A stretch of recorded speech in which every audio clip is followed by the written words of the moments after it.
Bismillahirrahmanirrahim. Assalamualaikum warahmatullahi wabarakatuh. Pendengar Cahaya FM, Poliamatov FM yang sama dirahmati Allah Subhanahu wa taala. Ta hipo suhurua, ta nongko hipo tubua. Insyaallah kita jumpai dalam keadaan sehat walafiat dan tetap semangat untuk melaksanakan ibadah sahur. Karena salah satu nikmatnya berpuasa, salah satu sempurnanya puasa adalah ketika kita menjalankan atau melaksanakan sahur itu sendiri. Alhamdulillah, alhamdulillahi rabbil alamin, wassalatu wassalamu ala asrafil anbiya wal mursalin sayyidina Muhammadin wa ala alihi wa sahbihi ajma'in. Kita bersyukur kita sudah memasuki hari yang ke-9 pendengar Cahaya FM dan juga Poliamatov FM di mana saja berada. Kita langsung dengan Pak Ustadz yang sudah bersama kita pada pagi hari ini, dan saya langsung menyapa beliau longkok bangango tapi insya Allah tetap sehat walafiat. Ustadz, kedua Ustadz ya. Taib.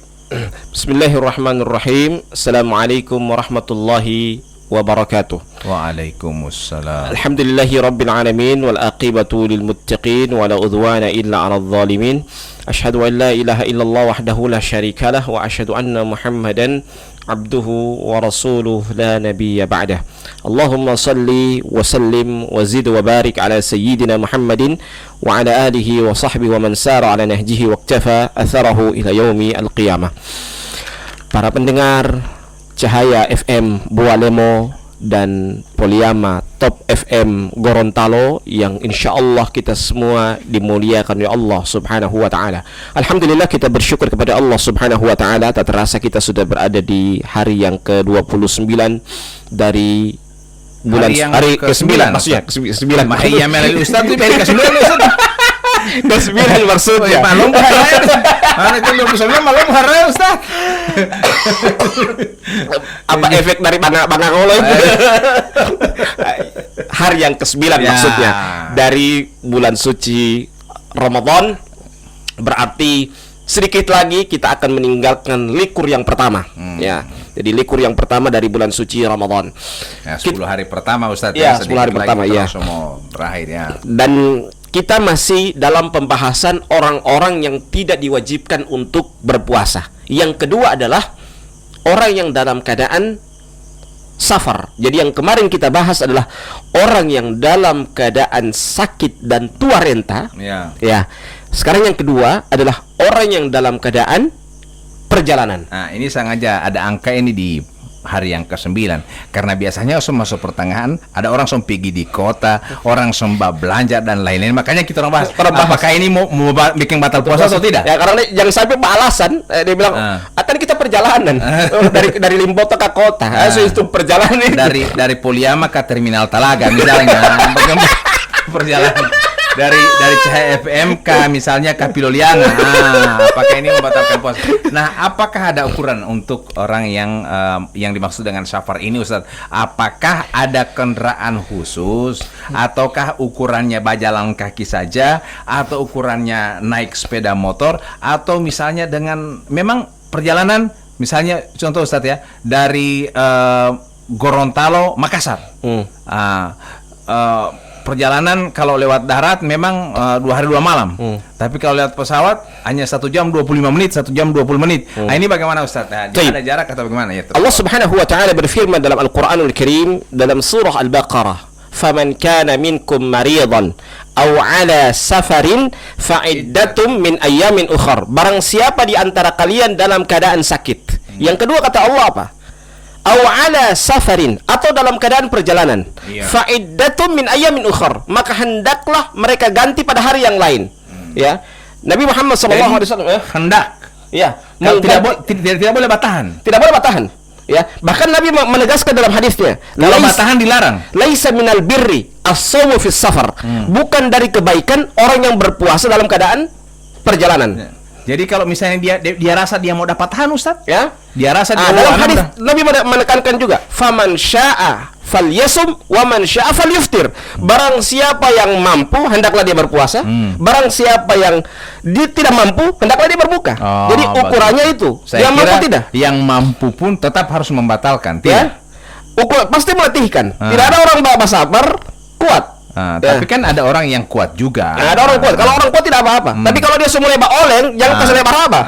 Karena akan masuk pada yang kita bahas kemarin. Sakit ya. harus segera berbuka. Makanya Allah itu menggandengkan dua, sakit dan dalam keadaan perjalanan. Faman kana minkum maridan aw ala safarin, atau dalam keadaan perjalanan. Ya. Jadi au di situ adalah secara tertib, berurutan. Sakit dulu baru dalam keadaan perjalanan. Berarti dua ini bukan pilihan, tapi dua golongan yang tidak dibolehkan untuk berpuasa. Jadi pertama dalam keadaan sakit, yang kedua dalam keadaan perjalanan. Jadi perjalanan di sini ketika perjalanan yang dia melatihkan. Ya. Kalau dia naik pesawat dan dia merasa dia kuat, ya hendaklah dia berpuasa.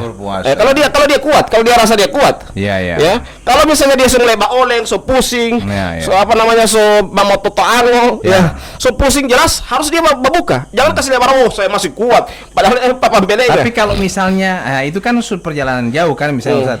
Kalau cuma dekat, misalnya dari ada DP jarak Ustaz ya, berapa kilo? Kalau Imam Syafi'i, mazhab Syafi'i itu 83 kilo. 83. Misalnya kota kan sekarang dari Tilamuta ke kota biasanya 100 kilo lah. Ya, berarti sudah posisi dia safar. Sudah lebih dari 83 kilo. 83 kilo. Itu ukuran safar. Ukuran 80 kilo ini bukan DP barat tapi DP jauh, DP jarak. Kilometer bukan kilogram.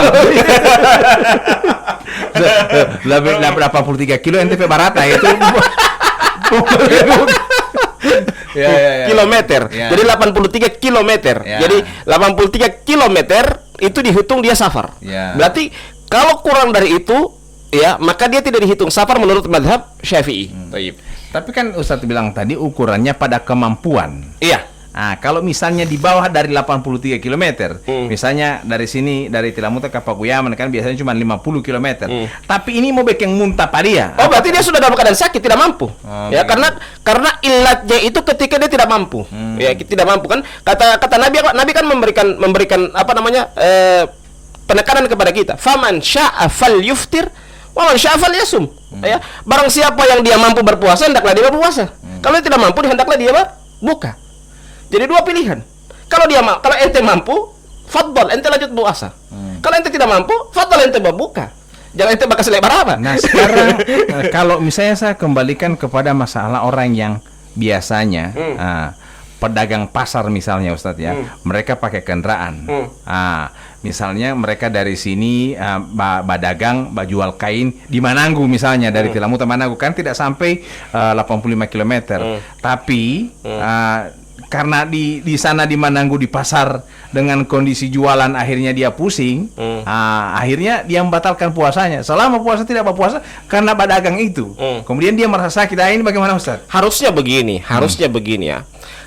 Kalau berdagang itu, kalaupun dia mau berdagang, kalau orang-orang dahulu itu mereka istirahat pada saat bulan suci Ramadan. Mau dahanyu itu. Justru Ramadan matema pasar semam yang kota pula Ustaz. Justru kalau orang dulu itu 11 bulan mereka cari untuk 1 bulan. Ini jangan bicara orang dulu Ustaz, bicara yang sekarang. Mau bicara orang dulu sekarang bagaimana dengan kondisi yang sekarang? Justru bulan puasa kok tak pula liyo. Dengan bulan biasanya kan pedagang-pedagang kain, pedagang itu justru tak dumpul orang di bulan suci Ramadan. Alangkah lebih bagusnya ketika mereka mencari, mereka berpuasa. Itu lebih berkah. Ya, lebih berkah. Tapi kalau misalnya orang puasa kemudian sakit, sakit berarti batalkan puasanya. Batalkan dan ganti pada hari yang lain. Ganti pada hari yang lain. Jadi ada solusi. Jadi kalau dia mampu itu seperti tadi yang saya bilang, faman syaa falyasum wa man syaa falyuftir. Kalau ente mampu silakan fadhal ente puasa. Kalau ente tidak mampu ya buka. Jangan paksa. Ya, bisa saja dia dalam keadaan safar atau dalam posisi dia dalam keadaan sakit. Dua alternatif itu. Jadi tapi ini tidak akan menjadi alasan. Ya. Alasannya kenapa Ustadz? Misalnya tak ada hangilo kaini misalnya Ustadz. Longola itu dia yang puas, anak tidak mampu uti, biar nanti anak mau ganti di luar Ramadan. Nah, jadi alasan itu. Jadi usahakan kalau tidak mampu ini ukurannya apa? Ente kuat, bangka barang ente mampu. Puasa itu tidak mampu. Bagaimana cerita begitu? Tidak mampu itu apa? Ketika kita berpuasa, puasa itu yang membuat kita tidak mampu. Bukan ente karena ente bekerja. Ya, jadi kerja itu berarti boleh ente kasih tinggal. Ya, itu maksudnya jangan sampai dijadikan alasan bekerja untuk meninggalkan puasa. Atau misalnya orang kerja bangunan, dapat proyek di bulan suci Ramadan. Akhirnya akan ada alternatif malam. Habis dia bekerja bisa pada waktu malam hari. Jadi habis tarawih dia bisa start bekerja sampai subuh. Pagi dia bisa istirahat. Jadi dia tukar waktu tidur. Ya, jadi akhirnya dia pagi tidur terus dia mau lama maghrib bumbong mai pon. Berkabar orang tuh, maksudnya.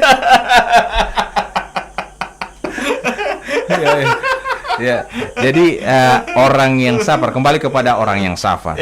Orang safar ini yang kalau orang safar ini 83 km itu sudah dihitung safar. Di bawah dari itu tidak dihitung safar. Dengan alasan kalau misalnya ukurannya tadi sakit, kemudian bawa 50 km kemudian dia susaki. Berarti ukurannya bukan ukuran safarnya, ukuran susaki poli sakit, itu. Jadi ukuran dia masuk kategori sakit, bukan kategori dia dalam keadaan safar. Gitu. Tapi bukan karena misalnya seperti yang tadi dia safar akhirnya jalan-jalan 50 km kemudian dia karena mau cari kerja akhirnya muntah-muntah sakit. Nah itu talengok itu. Jadi bukan masuk dalam keadaan safar itu. Jadi usahakan safar itu adalah safar yang benar-benar dia meletihkan dan memang bukan tujuan untuk mentelengok dan tidak ada manfaatnya itu. Jadi itu tujuannya. Jadi kita berjalan itu memang punya manfaat dan punya tujuan yang jelas. Ya, dan tujuan yang jelas itu yang akan merusak puasa kita. Nah, itulah yang orang yang tidak diwajibkan untuk berpuasa. Contoh kecil yang Ustaz ya. Ente pergi safar.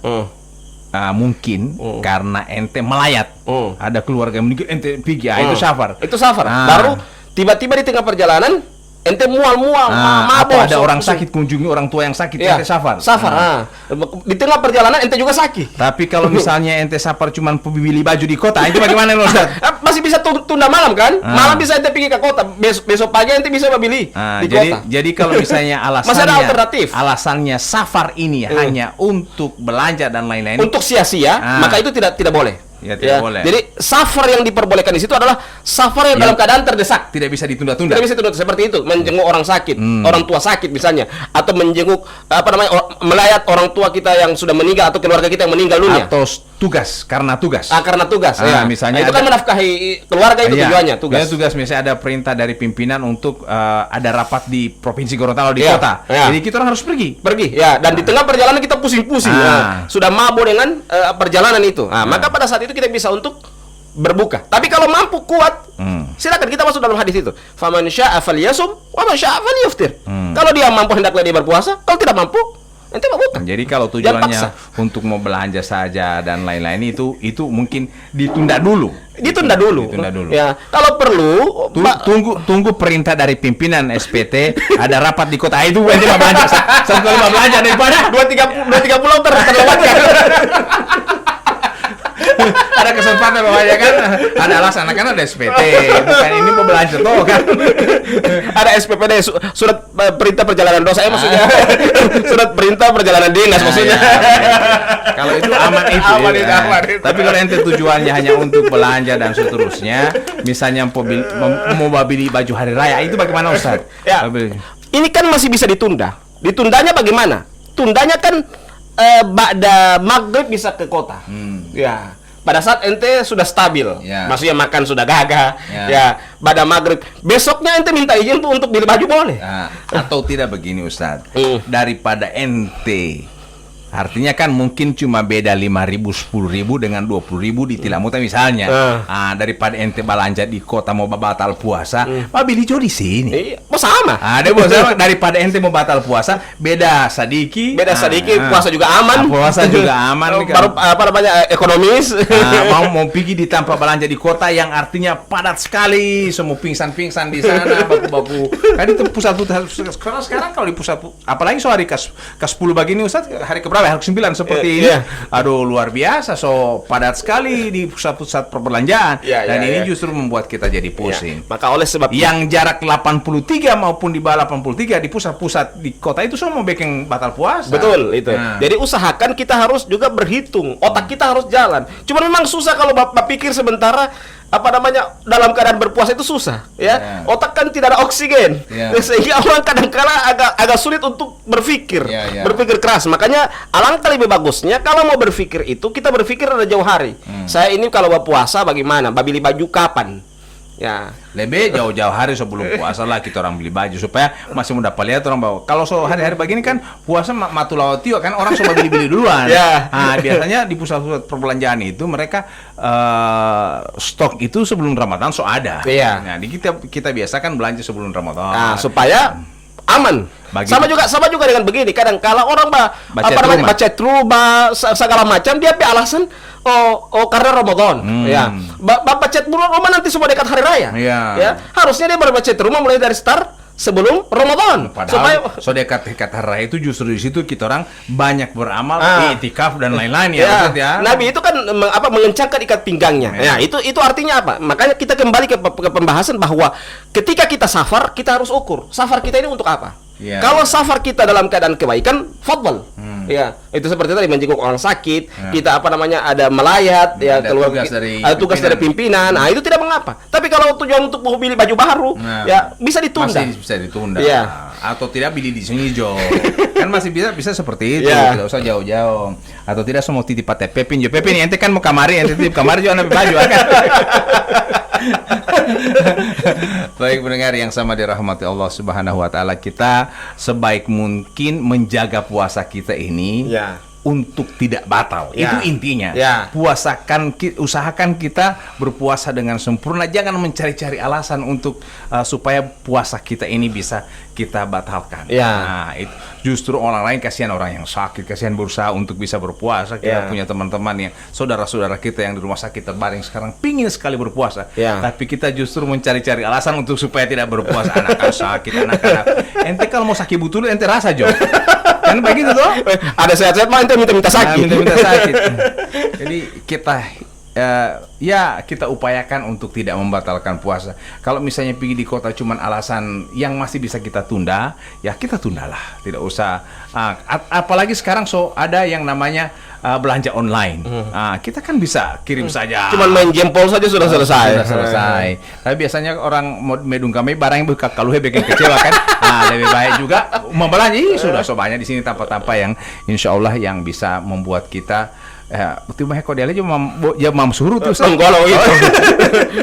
Bunyi mic di masjid itu. Ingkar pelatih aku mah Bang Wali terus. Baik, pendengar yang sama dirahmati Allah Subhanahu wa taala. Safar kita sudah bahas ini Ustaz ya. Jadi mudah-mudahan ini akan tidak akan lagi ada pertanyaan, tidak akan lagi ada alasan kita tidak berpuasa karena safar. Safar jangan balasan. Cuman gara-gara safar kemudian kita membatalkan. Tapi safar betul-betul dengan yang tadi Ustadz ya, yang memang kita diwajibkan untuk melakukan safar. Betul. Yang orang meninggal dunia kita harus orang sakit. Safarnya bermanfaat. Bukan safar untuk main-main. Kalau safar itu beli baju baru itu untuk main-main itu masih bisa ditunda, masih ada alternatif. Alternatif maksudnya di daerah kita sendiri ada. Atau alternatifnya bisa kita beli lewat jempol, lewat online. Ada beberapa alternatif. Atau bisa kita pergi misalnya pada waktu habis buka. Nah, itu kan aman. Tapi kalau dalam keadaan berpuasa kan kita tidak stabil, bisa jadi akan merusak puasa kita. Itu. Jadi kita juga upayakan kalau misalnya safar dengan kendaraan, misalnya dengan motor kita pusing, ya kita pakai mobil lah misalnya. Biar mobil kadang-kala orang justru muntah juga. Mabuk mabuk kan dengan alasan kita safar, akhirnya dia tidak, dia tidak. Kalau pikotannya sepeda juga. Nanti jalan kaki Jo. Coba mau ngolong boleh tapi bisa.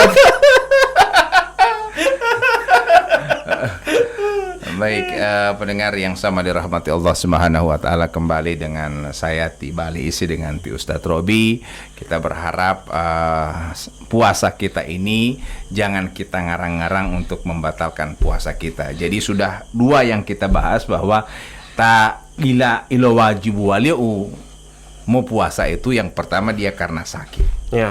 Yang kedua karena safar itu bergandengan. Ya. Ya. Jadi karena ini bergandengan, jadi kalau misalnya sakit, kita orang wajib untuk membatalkan puasa kita berhak untuk membatalkan. Kemudian juga karena perjalanan itu sudah Ya. tapi tujuan ada manfaat ya. Ya. Karena perintah pimpinan, karena kemudian kita ada manfaat misalnya melayat ataupun ada orang sakit dan lain-lain yang justru berguna untuk diri kita sendiri. Tapi kalau misalnya untuk hanya beli baju dan lain-lain masih bisa orang tunda-tunda Ustadz ya. Kepada Ustadz mungkin akan ada lagi, mungkin tipe Ustadz lagi ada safar yang mungkin Ustadz saya tidak sempat tanyakan, mungkin menurut Ustadz. Baik, begini ya. Jadi safar itu Nabi menekankan. Jadi ada batasan. Batasannya itu bukan ukuran safarnya. Tapi batasan itu kita membatalkan puasa kalau dia mampu berpuasa atau tidak. Itu. Jadi kita harus ukur. Jadi jangan bawa alasan mau pergi ke kota, sudah semua buka kita. Ya, jadi bukan ukuran itu. Ada orang yang ke kota, maksudnya dia 83 kilo maksudnya, ukuran 83 kilo tapi dia mampu. Iya. Ada orang yang 83 kilo tapi dia tidak mampu. Jadi ukurannya bukan di 83 kilo itu kalau berpuasa. Ukurannya itu adalah apakah dia mampu berpuasa atau tidak. Ya, faman syaa'a falyasum wa man syaa'a falyuftir. Barang siapa yang mampu hendaklah dia berpuasa, kalau tidak mampu hendaklah dia berbuka. Itu maksud kata Nabi Muhammad SAW. Maka oleh sebab itu ketika kita mau bersafar, kita usahakan bersafar dengan sebaik-baiknya. Kita bersafar dengan maksimal, dalam artian kita mencari waktu-waktu yang tepat untuk kita bersafar. Jangan sampai justru bersafar itu akan menjadi alasan untuk kita meninggalkan puasa kita. Ada pertanyaan Ustadz, safar ini apakah perjalanan ini yang terus-menerus? Misalnya saya untuk menghindari, misalnya saya dari Tilamuta ke Kota Gorontalo misalnya 100 kilo. Nah untuk saya dari Tilamuta berhenti di Paguyaman, istirahat di situ kurang lebih 2 jam, supaya tidak mabuk lah, misalnya istirahat bawa guling masjid, misalnya luhur pas johor di situ sampai menunggu asar, tiba asar saya lanjutkan perjalanan supaya sehat. Nah apakah ini termasuk safar di 83 atau cuman sampai di Paguyaman itu yang berarti kalau begitu, kalau dia istirahat seperti itu, dia wajib untuk berpuasa. Kembali lagi kepada hadis tadi, faman syaa'a falyasum wa man syaa'a falyuftir. Kalau dia mampu hendaklah dia berpuasa. Berarti kalau dia beristirahat begitu, dia seukur dia tidak mampu, berarti dia daripada semua batal DP puasa. Jadi berarti dia sayang dengan puasanya. Berarti dia istirahat sedikit. Itu berarti dia lanjut untuk puasanya. Jadi ukurannya adalah bukan 83 kilo itu. 83 kilo itu adalah ukuran dalam madhab Syafi'i, apakah dia dihitung safar atau tidak. Jadi ukuran safarnya itu 83 kilo. Berarti kalau dia di bawah dari 83 kilo, itu bukan dihitung sebagai safar. Ya. Nah, jadi kalau berkaitan dengan puasa, jadi bukan dilihat dari 83 kilonya, tapi dilihatnya orangnya itu mampu atau tidak berpuasa. Kalau dia mampu berarti dia tetap berpuasa, walaupun dia dalam keadaan safar. Sama dengan sholat ini Ustadz ya. Nah, jadi kalau misalnya ada perjalanan, tiba-tiba azan zuhur, kita langsung zuhur saja, lanjut asar sekaligus, atau kita zuhur kemudian tiba-tiba kemudian diisimu lagi, misalnya ya dari Tilamuta sampai Paguyaman zuhur trek, kita zuhur, kemudian pas diisimu azan asar kita asar lagi di sana, atau kita gabung saja. Nah itu kenapa ada aturan safar. Jadi safar itu 2 hukum. Pertama hukum puasa, yang kedua hukum sholat. Kalau dia 83 kilo, berarti dia bisa menjamak dan mengqasar sholatnya. Jadi misalnya zuhur dia 2 rakaat, ya. Kecuali kalau maghrib isya, jangan maghrib isya 3 rakaat dia zuhur kan 4 bagi 2 berarti 2 rakaat. Kalau maghrib 3 berarti jadi 1,5. Bukan 1,5. Tetap 3 rakaat. Tetap 3 rakaat. Jadi 3 rakaat salam, lanjut dengan isya 2 rakaat itu. Itu maksudnya. Jadi safar itu akan merubah hukum-hukum yang lain. Hukum yang lain itu hukum puasa. Orang yang tidak, maksudnya dia berpuasa bisa jadi dia bisa membatalkan puasanya karena safar. Yang kedua, sholat tadi yang awalnya dia 4 rakaat menjadi 2 rakaat. Nah, misalnya Ustadz ya, kembali ke sholat tadi, karena ini kita bahas sedikit ke sana karena di pas sholat zuhur kita sampai di Paguyaman nih Ustadz ya. 4 rakaat kita berjamaah. Setelah jamaah langsung kita laksanakan sholat asar 2 rakaat saja atau 4 rakaat? 2 rakaat. 2 rakaat tidak. Asar setelah salam dia langsung berdiri, qomat, langsung sholat asar 2 rakaat. 2 rakaat. Setelah itu salam, kemudian dia berdoa, sudah cabut pulang. Nah, sama dengan begitu juga ketika kita masuk pada misalnya sampai di kota Gorontalo pas asar, kita laksanakan zuhur 2 rakaat dulu, kemudian kita ikut berjamaah masuk asar 4 rakaat. Iya. Nah, itu tidak masalah, atau Iya. kita laksanakan dua-dua Begini, saja. kan kalau sudah sampai itu ulama berbeda pendapat. Ya. Apakah dia dihitung mukim atau masih dihitung safar? Nah, itu pertanyaan, ya. Jadi ukurannya, para ulama mengatakan ukuran dihitung safar itu ukuran di mana rumah istri kita. Ya, kecuali DP istri lebih dari 1, misalnya di Bualewo 1. Jangan bapak cek bisa. Sompanyang semua kawin banyak ini supaya tidak mau terhitung pas safar. Siapa ente kawin banyak supaya tidak terhitung safar apa perjalanan. Kemudian DP istri di Tilamuta 1. Ya. Baru di Pakuyaman 1. di kota 1. Ya. Pakuyaman 1 supaya 3 kan tengah-tengah. Kalau di Pakuyaman kan belum hitung safar. Jadi di Tilamuta 1, di kota 1. Ya, jadi kalau ketika dia ukurannya di mana rumah istrinya. Ya. Jadi kalau dia punya istri dua-dua dihitung mukim. Di di Tilamuta dihitung mukim karena ada istrinya. Di kota juga dihitung mukim karena ada istri. Itu kalau istri lebih dari 1. Ya. Jadi kalau misalnya dia DP istri mau 1 misalnya, mau di Tilamuta. Ya, kalau dia ke kota berarti dihitung safar. Karena ukurannya walaupun misalnya seperti saya lahir di Kota Gorontalo misalnya. Walaupun saya lahir di Kota Gorontalo, tapi ukuran rumah saya adalah di mana rumah istri saya. Ya, rumah istri saya berarti di mana? Di Tilamuta. Jadi ukurannya istri. Istri, ya. Ya, kalau istri apa jalan sama-sama? Apa safar? Pokoknya ukuran rumah istri, rumah istri. Bukan istri jalan sama-sama.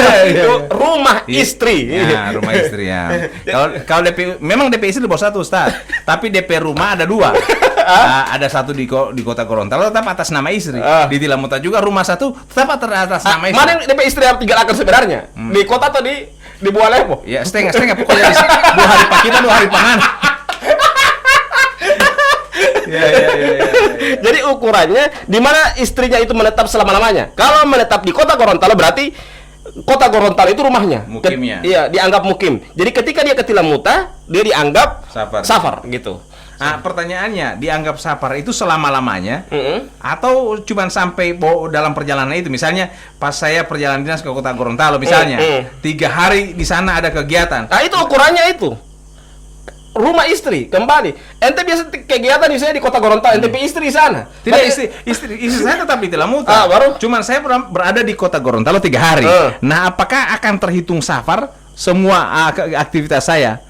Apakah saya itu di misalnya zuhur, boleh saya mau safar, saya mau kasar dua-dua, mau gabung-gabung selama 3 hari. Ada dua pendapat para ulama. Pertama itu tadi, ukurannya ukuran istri.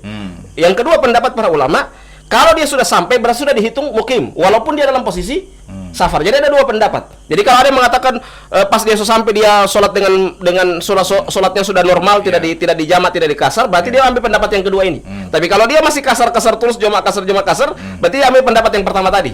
Ukurannya ukuran rumah istri. Ya, dampaknya kepada puasa lagi, Ustadz ya. Maksud saya ketika misalnya saya rumah istri saya di Gorontalo, di Limboto misalnya, atau di Talaga misalnya, di Tilamuta misalnya, kemudian saya pekerja misalnya di Bandung misalnya, di Jakarta misalnya, saya kerja di sana bertahun-tahun, apakah saya hitung safar saya di sana? Dihitung safar. Jadi apa namanya ulama berbeda? Artinya dihitung safar, apakah saya wajib tidak berpuasa? Apa itu? Kan bertahun-tahun di sana. Oh tidak, begini safar apa namanya? Hitungan safar itu bukan hitung. Jadi safar dihukumi itu pertama kita harus hitung. Safar yang kita bahas dulu sholat. Kalau sholat, ya jadi yang dihitung mukim itu apa namanya dihitung mukim dan tidak itu pada sholat itu. Ya. Jadi kalau misalnya dia dalam keadaan kalau sudah 83 kilo, berarti kalau dia dalam keadaan berpuasa, dia sudah dihitung mukim secara otomatis karena sampai. Ya. Tapi kalau dalam sholat ukurannya rumah istri. Iya, rumah istri. Jadi kalau kecuali itu sampai istri juga ada di Bandung. Jadi yang satu ada di Kota Gorontalo, satu juga di Bandung. Saya kalau selama bertahun-tahun atau berhari-hari di sana, apakah saya safar terus atau ikut saja yang di lokasi itu? Jadi hukum safar ini 2 yang dipakai.